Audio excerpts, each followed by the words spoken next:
Yo, what's going on, snipers, and welcome back to our Houston Sharpshooters Draft to Glory franchise mode here in NHL 22. So last episode, we took on the Dallas Stars in the second round, and we managed to beat them in 6 games. It was kind of a close series for the most part, but our offense definitely started picking it up a little bit. We managed to score our first power play goal, and that's our only power play goal so far in this playoff run, which is kind of insane that we got to the conference finals, scoring only one power play goal on almost like 40 attempts. So I'm really hoping that the power play could get going in this conference finals. But anyways, we're going to be taking on the Minnesota Wild, who we've played in the last few years in the first round multiple times.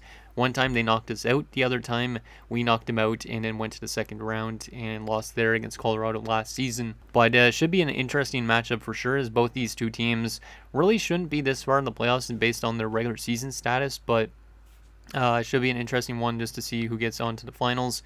Whoever wins this round will face either Buffalo or Columbus for the Stanley Cup.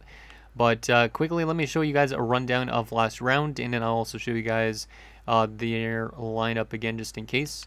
So as you can see, last round, basically we lost game 1 3-2, but then we went 4-2, we won 5-2, and then we lost 3-2. Then we came back with a nice 6-2 win and a very nice defensive 2-1 win in home ice, on home ice. So yeah, we're on the conference finals for the first time since we played the Chicago Blackhawks a few years ago, and yeah, hopefully this team could get to that Stanley Cup Finals. So yeah, let's take a look at what our team looks like first before we get into Minnesota's lineup. So as you can see, this is pretty much what our team has been looking like for the most of the playoffs. We've made some line changes here and there, because like for example, Sam Sidhu hasn't been doing that well, but this top line has been amazing so far. Jaskalainen's got 20 points so far in the playoffs. Morales is just under point per game, or actually he is point per game.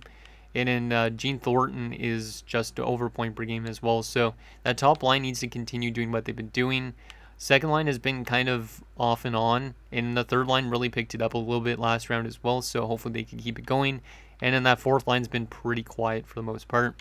And then defensively, Teratugin's been pretty much leading the team in points, but everybody down here on the defensive core has been pretty good in terms of plus-minus. Hedman's been probably our worst defenseman so far, but hopefully he could get going in the conference finals. And then Soderstrom has been kind of back and forth between playing good and bad to an extent as well. So yeah, that's pretty much our team. And like I said, for some reason, even though our power plays look like this, our power play has not really scored that often. I did move Thornton down to the second unit, and he did score a goal, but that was our only power play goal we have so far in this playoff run. So we might have to make some more changes to this power play throughout the series, but hopefully we could get it to start scoring a little bit more goals against Minnesota, which they're an interesting looking team. They didn't have the greatest regular season, but they managed to make it into the playoffs, kind of similar to us. But as you can see, forward-wise, they still have Kaprizov, Robertson, Fiala, but Fiala's dropping off a lot.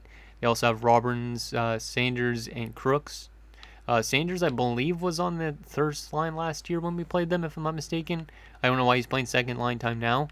Third line has Tracy, Gauthier, and Tuck, so I think Gauthier and Tuck are new pieces, if I'm not mistaken. And then the fourth line has Simtonoval, Silverthorne, who's been getting development since we last played them, and Garrett Pilon. And then defensively, they're kind of average. They have Oda and Vikingstad, Fernandez and Watkins, and Marquardt and Grant. But the main thing that is good with this team is they do have 2 really good goaltenders. They have Wallstead and Nemes, so it should be interesting to see which one of the 2 of these guys we face. And hopefully we can score on them, considering how good they are overall-wise. And they don't really have much for depth either, so that's kind of interesting. But anyways, let's get into this conference finals. Once again, this is another pre-recorded episode because I pre-record all these playoff episodes just because I have too much anticipation to see what this team actually could do. So let's get into this conference finals. We have home ice advantage for the first time in the playoffs as well. Let's see if we could take advantage of it. Come on, boys. Game 1 on home ice. Let's take it to Minnesota if we can. First period, scoreless. Okay, I'll take that, I guess. But I need our power plays to score some goals if possible. Shots are 10-9 in favor of Minnesota, but it's a scoreless opening period. Second period, we're up 2-0. Let's go. There's a power play goal. So maybe our power play is starting to wake up a little bit, which, like I said, once our power play gets going, that might help us out a lot. We score also our 4th shorthanded goal of this playoffs by Gene Thornton. So our shorthanded unit has been awesome as well. It's been pretty average in terms of penalty killing, but it scored a lot of shorthanded goals, so that's really good. Shots are 21-19 in favor of Minnesota when we're up 2-0. Let's lock this one down here in the third if we can. 3-0. Ortiz scores again. He had like 3 or 4 goals last round, so I am really happy to see the third line scoring and the depth showing up when it needs to. And yeah, this is a pretty good first game of this conference finals. 4-0. Ortiz scores again. Yeah, Ortiz is definitely waking up as well. And we're going to win game 1 by a score of 4-0 as Soderstrom picks up maybe his first ever playoff shutout. I don't remember if he had shutouts the last few years or not. But 4-0 shutout. So Pasquale from Thornton and Burns, that was a power play goal. Then Thornton from Yip and Jääskeläinen, who continues, I think, his point streak. Ortiz from Yip and Ortiz from Forster and Pasquale. So yeah, Ortiz is up to 6 goals, so he's been really good on that third line. 3 stars of the game, Soderstrom the first star, Ortiz the second, and Pasquale the third. But we win game 1 by a nice 4-0 shutout. And yeah, hopefully we can continue that going into game number 2. And hopefully now that our power play has scored 2 goals in the last, I think, 3 games, hopefully it continues to do what it's been doing. So here we go, game number 2, still in home ice. This might be a very short episode by comparison. I don't know how long this series is going to go. Let's see. First period of game 2. Scoreless again. Okay, so this is a pretty close series in the opening period for sure. It's usually the second period, I guess, that kind of dictates who wins the game. But shots are 12-10 in favor of them. So once again, they're out shooting us. But so far, Soderstrom has been really good throughout the first 4 periods of the series. Second period, we're down 1-0. Of course, Crook scores a power play goal for them. We're getting outshot badly, 27-18. So we kind of need to get a little bit more chances if we actually want to win this game in the third period or not. But here we go, guys. Third period of game number 2. Can we tie this game at 1 apiece? Jääskeläinen, continue your point streak. Power play. And we don't convert. What a surprise. Penalty kill. Nicely done. Come on, guys. Let's size up Chad Burns. Anybody want to score for us and tie this game up? And no. So after shutting them out in game 1, we get shut out 1-0. So another really good game from Soderstrom. 1 goal on 40 shots. But our offense didn't show up that game, which is kind of surprising.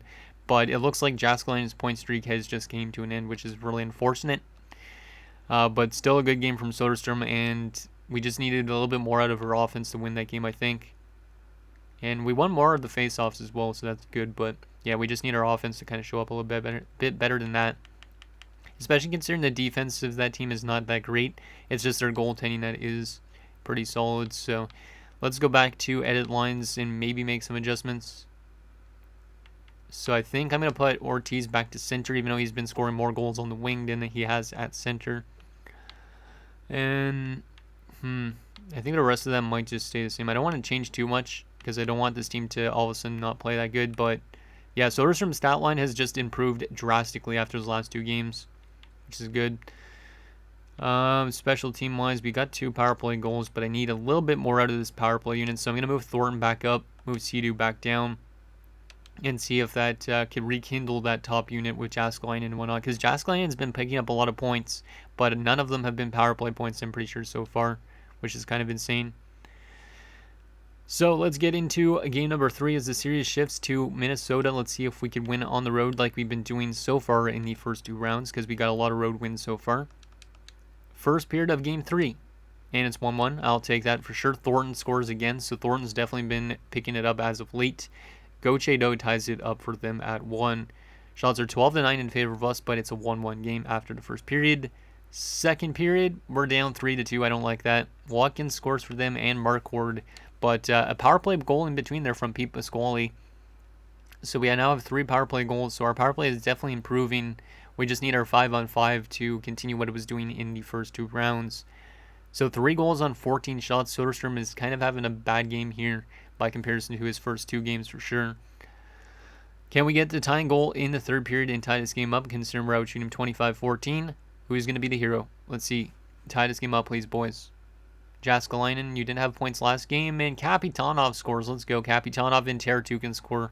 Of course, it's like our Russian/USSR players. We have a 4-3 lead here in this third period. We're definitely out-chancing them in terms of shots. Final 4 minutes. Come on, boys. Final little bit. And we are going to lock it down and win 4-3 in game 3. And we have a 2-1 series lead after a really good third period. You love to see that. So Thornton from Jasklin and Sedin, Pasquale from Seadoo and Burns, Capitanov from Seadoo and Burns, and Teratukin's first of the playoffs, but he's been picking up a lot of assists. And Pasquale and Forster get the assist on that. Not too bad. Pasquale's been pretty good so far in this round. Tominov gets second star and Watkins the third, but we have a 2-1 series lead here. And yeah, Jasklinen is continuing his really hot playoff series so far. Not playoff series, but playoff rounds, I guess you could say. Because that last game he played where we lost 1-0 was, I'm pretty sure, his first game where he didn't have a point in a long time. But he's up to 22 points in 16 playoff games. So we just need him to continue doing what he's been doing all along. And hopefully we can win the series. But our power play has been picking it up as well. If our power play continues like this, that will be great in order to potentially win the series. So here we go, game number 4. Can we take a 3-1 series lead here, headed home? Come on, boys. First period, we are up 2-0. Let's go. Thorster and Thornton and Forster. I almost said Thorster because I'm combining the two of these guys, but we're up 2-0 after 1. Let's go. And that is great. We're being outshot 12-10, so good period as well from Soderstrom. Second period, we're up 3-1. Let's go. Jasklinen made it 3-0. Watkins made it a 3-1 game. We're outshooting him 20-18. We're up by 2 goals. Let's see if we can lock this one down. Come on, boys. But yeah, definitely we're looking pretty good right now. Power play opportunity 5-on-3 wise. We do not convert on a 5-on-3. Penalty kill. Nicely done. Yeah, I'm liking our penalty kill. It's definitely improving as well. Penalty kill again. Nicely done. Still up by 2 goals. Final few minutes. And we are officially 1 win away from going to the Stanley Cup Finals for the very first time in franchise history. This is an insane season so far, and it might continue if we win next game. But Hedman gets his first goal in the playoffs on that empty netter, I think, which is kind of insane that it took him that long to get a goal. So Forster actually got his first goal in that game as well. So everybody's contributing now to this team. So Forster from Tursenbayev and Sedin, Thornton from Blacker and Jasklinen from Thornton and Morales, and Hedman from Tursenbayev. 3 stars of the game, Thornton a first star, Soderstrom the second star, and Jasklinen a third. Soderstrom's had a fantastic conference final so far, because he's only allowed 4 goals in 4 games, I think. Yeah, because he allowed 3 goals there, allowed 1 there, allowed 1 in that loss, and then yeah, that's it. So he's only allowed like 5 goals actually in 4 games, so he's been phenomenal so far. Definitely playing a lot better than he did in the first few rounds, I think. Like, he's progressively getting better at each round, it seems like. So we have a 3-1 series lead here. Also, we do not want to blow this 3-1 series lead here. But we're 1 win away from going to our first Cup Finals appearance. Jasklinen leading the way with 24 points through 17 games. Can we move on to the Stanley Cup Finals with a win on home ice? I'm not going to let you guys watch any of the last few minutes of this, but I would let you guys watch if this was the Stanley Cup Finals. But let's do this and see if we could go to the Stanley Cup Finals. First period of game number 5. We are down 2-1, so not a great start for Soderstrom. Don't like that. Sanders and Robbins, but Thornton continues to score goals. We're being outshot 18-9. This is not a good first period for sure. Definitely need to wake up a little bit in the second period. We have definitely multiple chances to win the series, but hopefully we could get our legs going in that second period. Second period, 4-1. Yeah, we're not going to win this game, which means game 6 is going to be very important. Of course, Sanders and Crook score. We're down 4-1. We're getting outplayed badly, 33-16. So Minnesota's kind of woken up. Let's see what happens in the third period. But yeah, it looks like we're going to a game 6 situation, which is not a surprise. And there's a goal from Coe and Blacker on the power play to make it 4-2. So our power play definitely is waking up. Power play again, we do not convert. Penalty kill, nicely done. Power play again. We score another power play goal. Pasquale makes it 4-3. Can we tie this one up? Yes, we can. Sam Seadoo. Let's go. What a game for the boys. It's a 4-4 game now. We were down 4-1 going into the third. We dominated that third period, I think. But all of a sudden, our power play is clicking. We're winning games, and we're getting back into games that are like ones that we would have been losing anyways. Oh, man. We are 1 goal away from going to the Stanley Cup Finals if we win in OT. Obviously, I would watch the overtime and stuff like that, but it could take forever, and then we might end up losing, so it wouldn't be worth it. But shots are 45-32 in favor of Minnesota. Let's see if we can complete this comeback. Come on, boys. Who wants to be the hero for us? Jaskalainen. I know you like to score clutch goals, man. Pasquale. Thornton. Maybe Sam Sedu again. I don't really know. Kapitanov. Blacker. I'll call upon the entire team. Maybe even Soderstrom, considering he picks up a lot of assists. And this is an insane game in terms of shots. They have 60 shots and we managed to win, and we're going to the Cup Finals for the first time in franchise history. Let's go. We got outshot 60-45. That might be a franchise record for most saves in a game for Soderstrom right there. But Yip scores with 1 second left in the first overtime period, and we're going to the Cup Finals. Let's go. It's about time that we go to a Cup Finals with a Draft Glory team. Let's go. Oh, man. Yep, of course he scores. I think that's his first goal of the playoffs. Maybe his second, but that's a big goal from Yip. I wish I could have saw that one in terms of like in-game, but like I said, I didn't know if we were going to win this game. 60 shots on goal. My God, we allowed a lot of shots in that game, but we escaped with the victory. And yeah, we're going to the Cup Finals. My God. What a comeback. From 4-1 to 5-4. Insane. So Thornton from Jaskline and Morales. Blacker from Sedu and Pasquale. Pasquale from Sedu and Burns. Sedu from Kapitanov and Sedin. And then Yip from Kapitanov and Burns.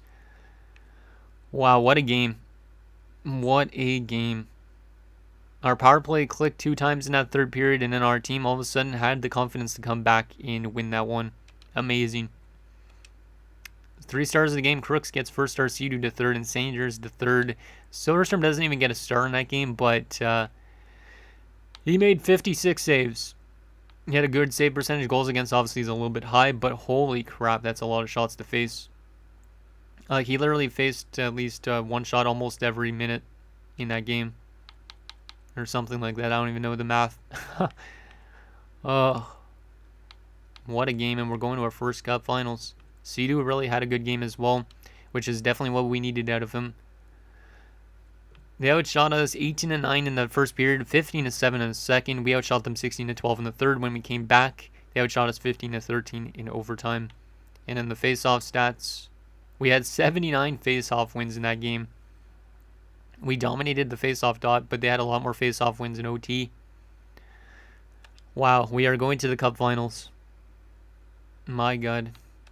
I'm pre-recording all these episodes. It's going to be really tough to keep all this stuff in for you guys not to wait and stuff like that.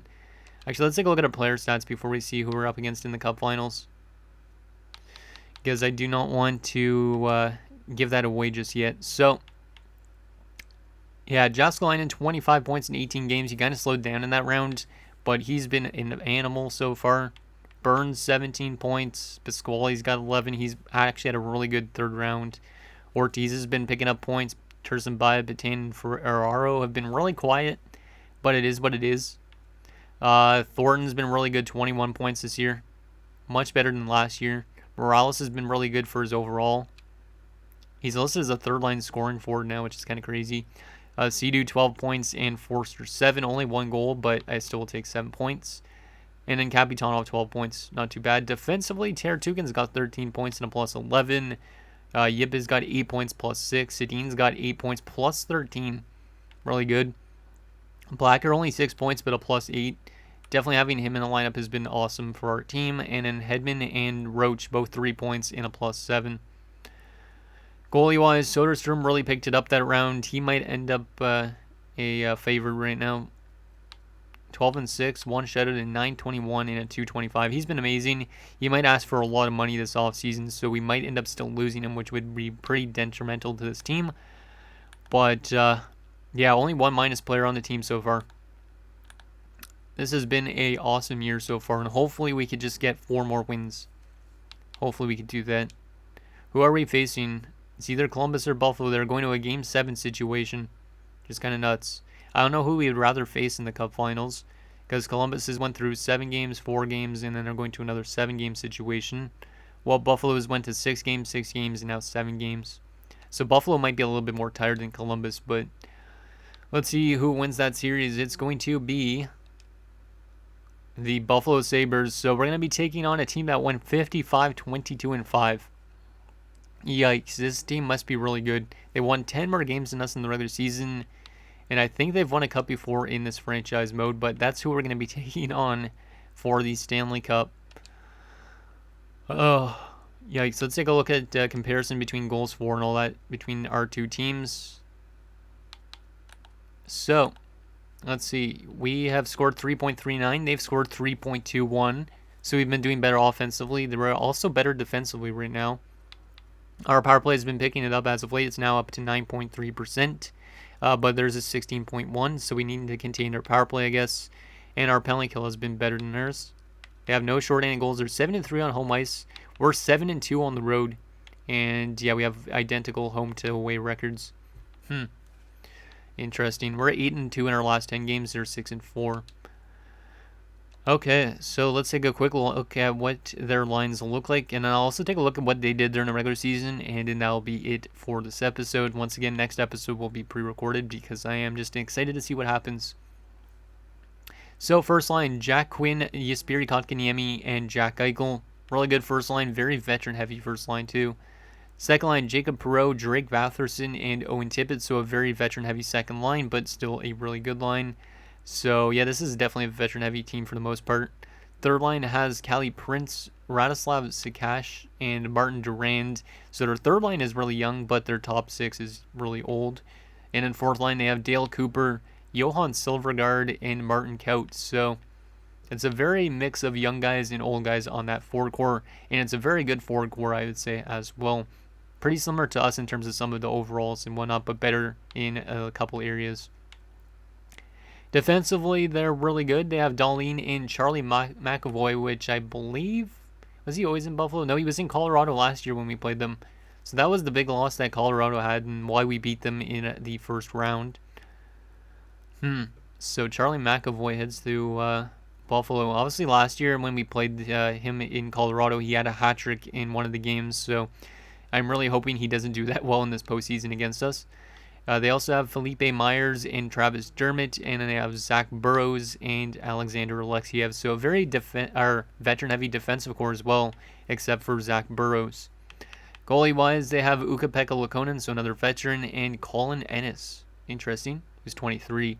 So yeah, a lot of veterans and some youth. And depth-wise, they got Sam Bolduc, Peyton Peltier, which is kind of spelled weird. Don't know why he's spelled like that.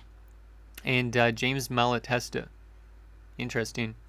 So yeah, that's a very good team over there in Buffalo. I can see why they won 55 games. A lot of veterans, so a lot of these guys are probably going to be retiring in the next few seasons, but should be interesting to see who could win that round for sure. Let's take a look at how they did in the regular season as compared to us, because Sarah and I had a lot better of record. I would assume they were a lot better in terms of pretty much everything. So they scored 3.55. Of course, we're down here, so I got to scroll down. While we scored 3.21, so they're a little bit better than us offensively. We allowed 2.8, while they allowed 2.67. So they were one of the best defensive teams in the league, it looks like, or maybe the best defensive team. They're 15.5% on the power play, which is not that great, and that's a little bit worse than us. Just kind of a surprise. 85.6% on the penalty kill for us. Well, they went 79.4, so their special teams kind of struggled in the regular season, but they still simulated really well. 6 shorthanded goals as well. Really good home record and a dominant road record as well. But anyways, guys, that's going to do it for this episode of our Houston Sharpshooters Draft to Glory. So in next episode, we'll take it to our first ever Stanley Cup Finals appearance, and hopefully we can win a Stanley Cup here, because if we don't, this team might go through some changes in the offseason, and yeah, it's going to be kind of scary if that happens. So let me guys think down below, and I'll see you guys next time.